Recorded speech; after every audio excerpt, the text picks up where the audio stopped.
ಅಷ್ಟರ ಕಲ್ಲು ಬಂದಿದೆ.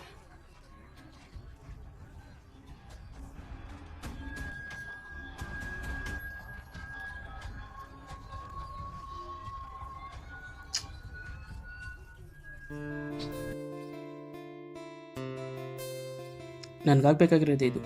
ನೀನೇ ಬೇಕು ಅಂತ ಕಷ್ಟಪಡ್ತಾವನಲ್ಲ, ನನಗಾಗಬೇಕಾಗಿರೋದೇ ಇದು. ಎಲ್ಲಿ ಸಿಕ್ಕರಲ್ಲಿ ನಿಂತೋಗ್ಬಿಡು. ಏನೋ ನಿಂದು, ನೀನು ಹಾಕ್ಸಿರೋ ಪೆಟ್ರೋಲ್ ಇನ್ನೂ 20 ಕಿಲೋಮೀಟ್ರ್ ಮುಂಚೆನೇ ಆಫ್ ಆಗಬೇಕಿತ್ತು. ಅದರ ಜೊತೆಲಿ ಹುಡುಗಿ ಇದ್ದಾಳೆ, ಮರ್ಯಾದೆ ಹೋಗುತ್ತೆ ಅಂತ ಇಲ್ಲಿವರೆಗೂ ಕರ್ಕೊಂಬಂದರೆ ಏನೇನೋ ಮಾತಾಡ್ತೀಯಾ? ನೀನು ಹಾಕ್ಸಿರೋ 200 ರೂಪಾಯಿ ಪೆಟ್ರೋಲ್ಗೆ ಇನ್ನೂ ಎಷ್ಟು ದೂರ ಬರಲಿ? ಬರಬೇಕು. ನಿಂಗೆ ಗೊತ್ತಾನೆ ನಾನು ಇಷ್ಟು ಕಷ್ಟಪಡ್ತಾಕೊಂಡಿದ್ದೀನಿ ಅಂತ. ನಾನು ತಿಂಗಳು ಪೂರ್ತಿ ದುಡಿಯೋದೆಲ್ಲ ನಿಂಗೆ ಖರ್ಚು ಮಾಡ್ತಾಯಿದ್ದೀನಿ. ತಿಂಗಳು ಸ್ಟಾರ್ಟ್ ಆಯ್ತು ಅಂತ EMI ಕಟ್ಟಬೇಕು, ಡೈಲಿ ಪೆಟ್ರೋಲ್ ಹಾಕಿಸ್ಬೇಕು, ಪಂಚರ್ ಆದರೆ ಪಂಚರ್ ಹಾಕಿಸ್ಬೇಕು, ರಿಪೇರಿ ಬಂದರೆ ರಿಪೇರಿ ಮಾಡಿಸ್ಬೇಕು. ನನ್ನ ದುಡ್ಡೆಲ್ಲ ನಿಂಗೆ ಖರ್ಚಾಗ್ತಾಯಿದೆ. ನೀನು ನೋಡಿದ್ರೆ ಮನುಷ್ಯರು ಎಣ್ಣೆ ಕುಡಿಯೋ ಥರ ಪೆಟ್ರೋಲ್ ಕುಡಿತಾ ಇದೆಯಾ? ನೋಡು ನನ್ನ ಮನುಷ್ಯರಿಗೆಲ್ಲೋ ಹೋಲಿಸ್ಬೇಡ.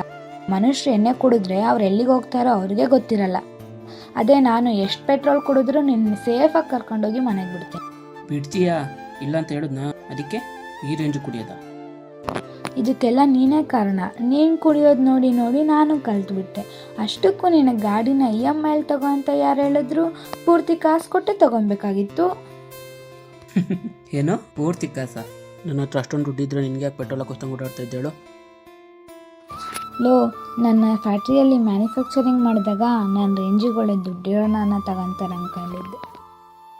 ಅಂದರೆ ನಾನು ತೊಗೊಂಡಿದ್ದು ನಿಂಗೆ ಬೇಜಾರಾ? ಏನು ಹೇಳ್ತಾ ಇದೀಯಾ? ನನ್ನ ದುಡ್ಡಿರೋರು ತಗೊಂಡಿದ್ರೆ ಅವ್ರ ಮನೇಲಿ ಒಂದು ವಸ್ತುವಾಗಿ ಮೂಳೆಯಲ್ಲಿ ಬಿಸಾಕ್ತಿದ್ರು.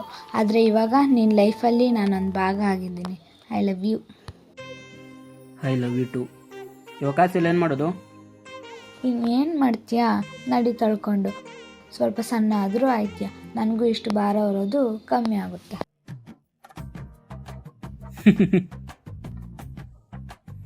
ಸರಿ ನಡಿ.